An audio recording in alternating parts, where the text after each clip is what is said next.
What is up, Hyperdrivers? Welcome back to the channel. So today I got a different video for you guys. I finally completed the Diagostini Millennium Falcon model that I've been working on for over a year, and it's finally done. I'm super happy to have it finished. And I wanted to give you guys a look at it, close up, all the details that I put into it, the paint work, everything. And then also give you one last look at the UCS Millennium Falcon Lego set that I have there on the right, as that one's gonna either go back into a box or I'm gonna disassemble it.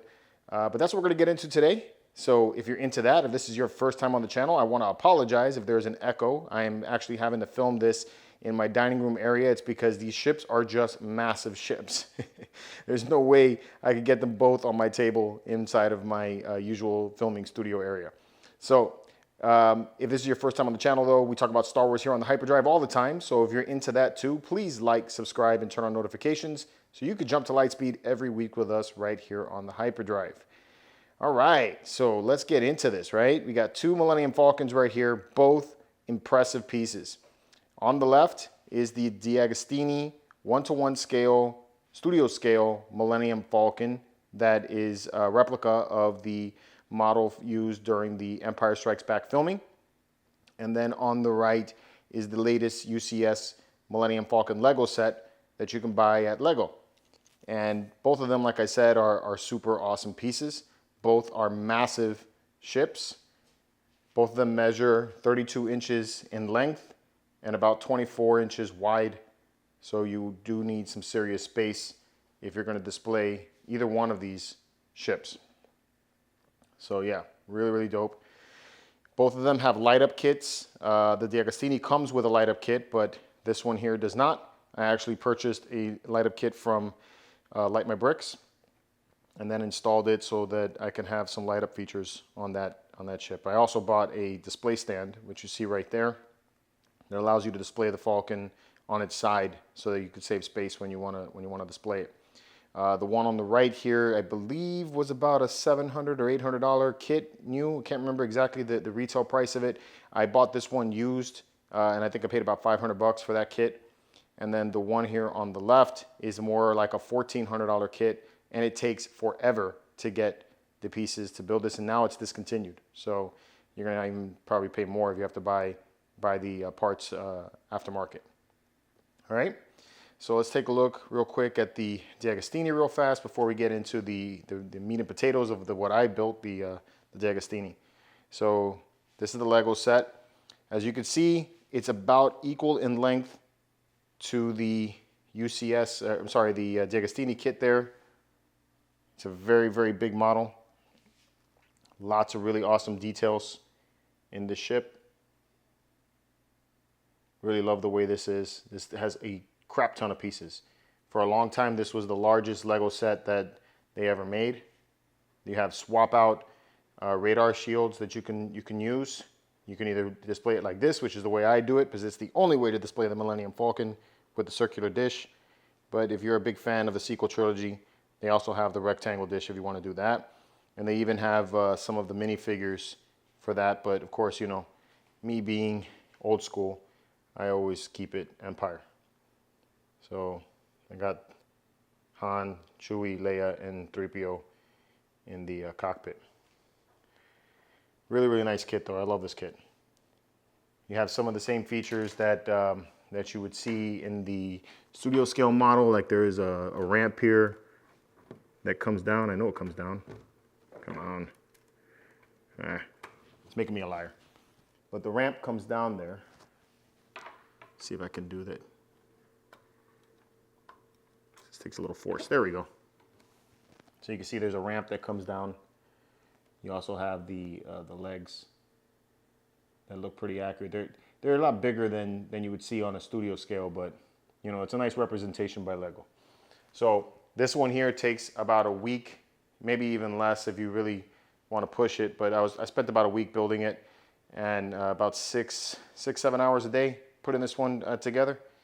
So it's a lot of work. But let me tell you guys, it's well worth the build. And if you're going to do it, getting the light kit, I think, is essential, because you get not only do you get the lights up here, but then you also get, you know, lights in the engine, which also look very, very cool.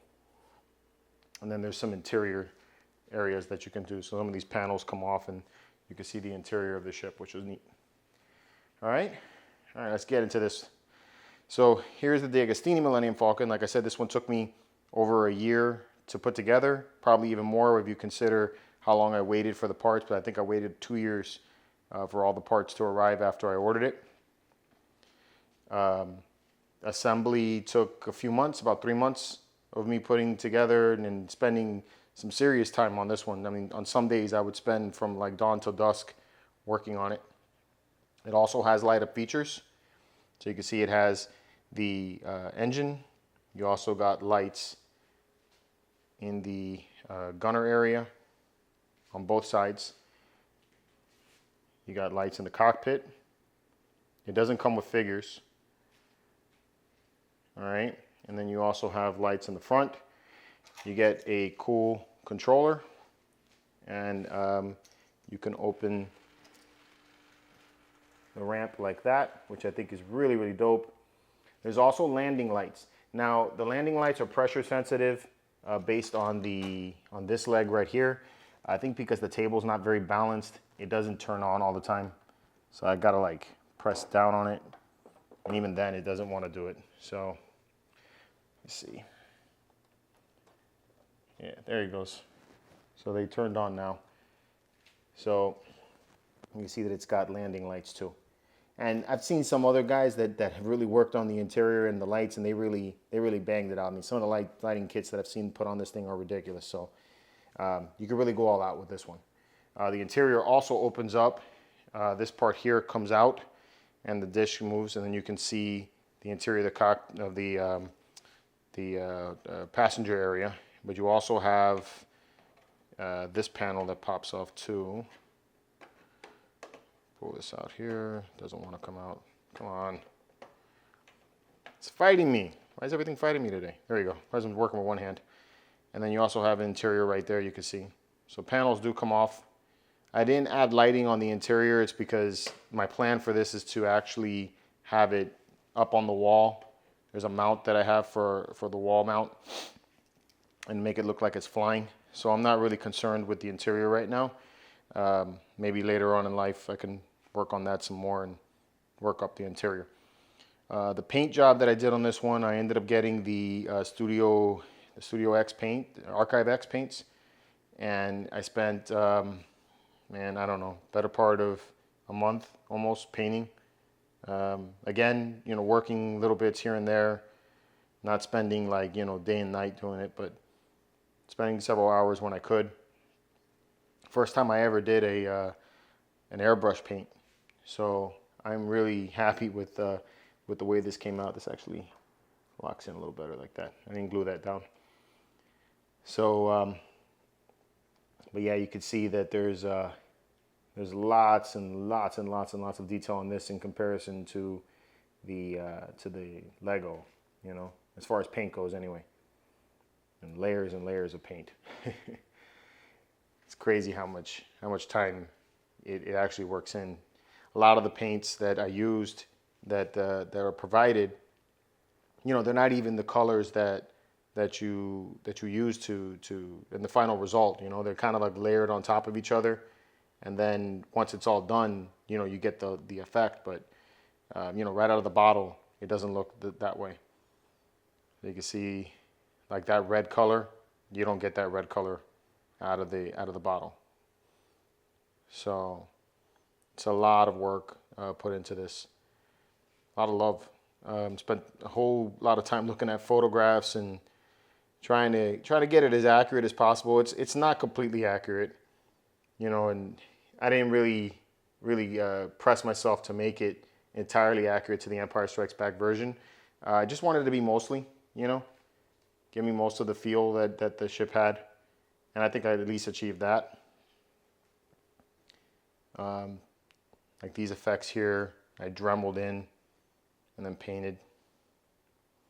So lots of cool effects that I added to this. Since this was the first time I ever did an airbrush job, I didn't film myself. I wish I would have now. So I think on the next one I do, not necessarily this one, but another ship, I'll probably go through filming how I paint in my work method. So check out this, but I'm particularly proud of this part here. So these blaster effects or these scores, when you get them from Diagostini, you know, they're just circular. They don't look like really anything, just like a bunch of small depressed circles, you know. So I used the Dremel and really dug into it just to give it more of a real effect, you know. So I like how that came out. Same thing here. Added some more stress and wear with the Dremel tool. And look at all the greeblies that you get with this. It's crazy how much detail is in the ship. I really love the way the headlight effect is on it. You get landing gear. They also get you could take them out, like I said, and you can put the covers on it so that it looks like it's flying. The guns actually do rotate and move. Well, I don't want to mess with it too much, but yeah. You can see inside of the gunner, you got the chair and all that. So, I mean, I'm really impressed with the model. It's probably the most elaborate model I've ever done. So, and the bottom is just as detailed as the top. So, really, I'm really happy with it. You know, if you ever get the opportunity to want to do this ship, you know, and even if you don't have painting experience, this is a good model, I think, to start with, because there's so much weathering and score marks, and you know, in dirty, you know, it looks really dirty, that it kind of hides mistakes. So I would you know, encourage you to give it a try, you know, because you might be impressed with yourself with the end results. So anyway, that's the Diagostini Millennium Falcon. Hope you guys like the job I did. I'm happy either way. You know, even if you leave me a thumbs down and tell me I'm the worst painter in the world, screw you. I like what I did. But yeah, I just, you know, it's a really cool ship, and I can't wait to build the next model. So anyway, that's the Diagostini Millennium Falcon, and then also the UCS. I'm gonna miss him. He's gonna go into a box here in just a little bit. So anyway, just let me know what you guys think about my job in the comments below. And until next time, may the force be with you.